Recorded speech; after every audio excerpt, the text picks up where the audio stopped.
ശാന്തി. ഒരു ദിവസത്തിൽ എന്ത് കാര്യം നമ്മുടെ ലൈഫിൽ സംഭവിക്കുന്നുണ്ടെങ്കിലും അതെല്ലാം വളരെ അക്യൂറേറ്റ് ആയിട്ടുള്ള കാര്യങ്ങളെ സംഭവിക്കൂ. കൃത്യമായി സംഭവിക്കേണ്ട കാര്യം തന്നെയാണ് ആ സമയത്ത് സംഭവിക്കുന്നത്. അത് പറയുമ്പോൾ ചിലർ വിചാരിക്കും, സിസ്റ്റർ എന്താ ഇന്ന് ഇങ്ങനെ പറയുന്നത്? എൻ്റെ ലൈഫിൽ എന്തൊക്കെ വിഷമ സാഹചര്യങ്ങൾ ഞാൻ കടന്നു പോയിട്ടുണ്ടെന്ന് അറിയോ? കടന്നു പോയിക്കൊണ്ടിരിക്കുന്നത്. ഇതൊക്കെ എൻ്റെ ജീവിതത്തിൽ ഉണ്ടാവണം എന്നാണോ സിസ്റ്റർ പറയുന്നത്? ഒരിക്കലും ഒരാളുടെ ജീവിതത്തിലും സംഭവിക്കാത്തതൊന്നും സംഭവിച്ചിട്ടില്ല, സംഭവിക്കുകയുമില്ല. എനിക്കുറപ്പാണ്. എൻ്റെ ജീവിതത്തിലും കടന്നുപോയ പല വഴികളിലും ഞാൻ പലതും അനുഭവിച്ചിട്ടുണ്ട്.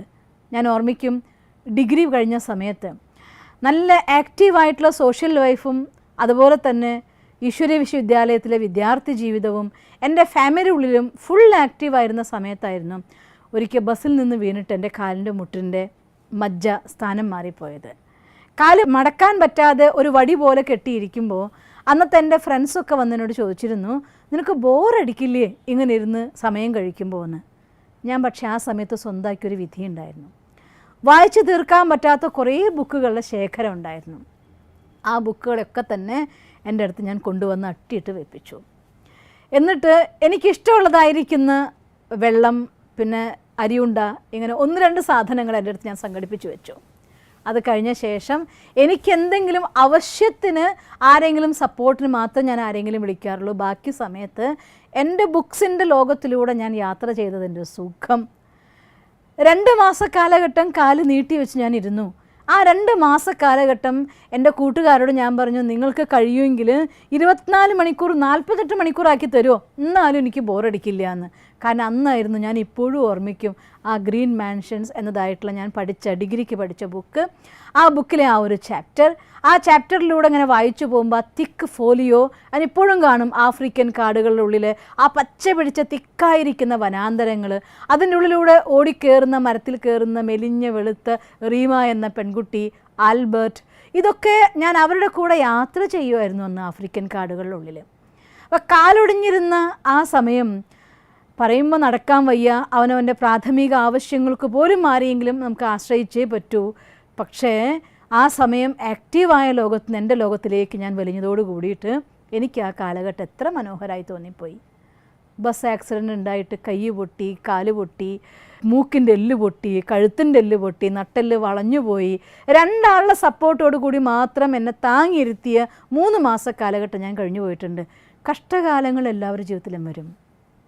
നമ്മൾ മുജ്ജന്മത്തിൽ കൊടുത്തു വെച്ച എന്തെങ്കിലും കർമ്മങ്ങളുണ്ടെങ്കിൽ അറിഞ്ഞുകൊണ്ട് കൊടുത്ത ദുഃഖങ്ങളൊക്കെ അനുഭവിച്ച് തന്നെ തീർക്കണം, അതിൽ യാതൊരു സംശയവുമില്ല.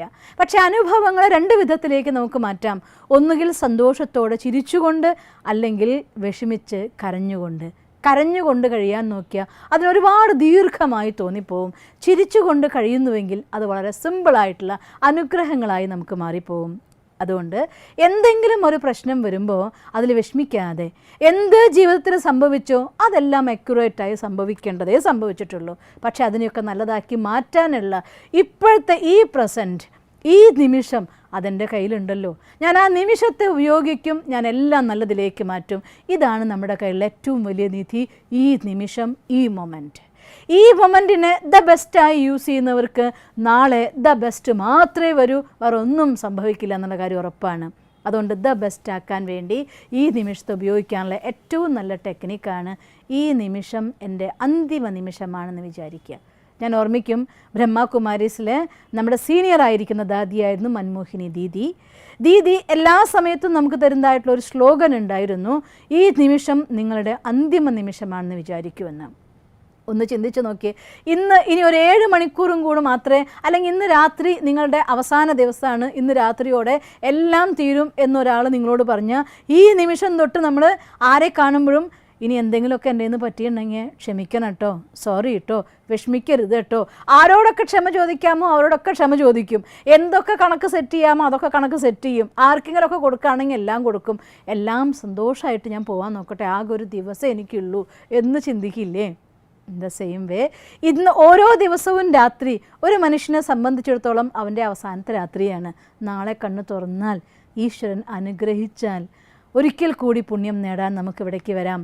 അതുകൊണ്ട് രാത്രിക്ക് മുന്നേ എന്തൊക്കെ ഓരോ ദിവസം രാത്രി ഇന്നത്തോടെ ഇത് അവസാനിക്കുകയാണ് എന്ന ഫീലിങ്ങോട് കൂടി ആരെ കാണുമ്പോഴും നാളെ ഇന്നത് ചെയ്തിട്ട് ഞാൻ നാളെ കാണാമെന്ന് വിചാരിക്കാതെ ഇന്ന് എന്ത് അക്കൗണ്ടാണോ അവരായിട്ടുള്ളത് എല്ലാം ഇല്ലാതാക്കാൻ, അവരെന്ത് ചെയ്താൽ തന്നെ എൻ്റെ അന്തിമ നിമിഷമാണെന്ന് അറിയെങ്കിൽ അവരെന്നെ ചീത്ത വിളിച്ചാൽ പോലും തിരിച്ച് ചീത്ത വിളിക്കാനല്ല പോവുക, എൻ്റെ അന്തിമ നിമിഷമായി, എന്നിട്ട് നിങ്ങൾ എന്തിനാ എന്നോട് ഇങ്ങനെ പറയണമെന്നല്ലേ വിചാരിക്കുള്ളൂ.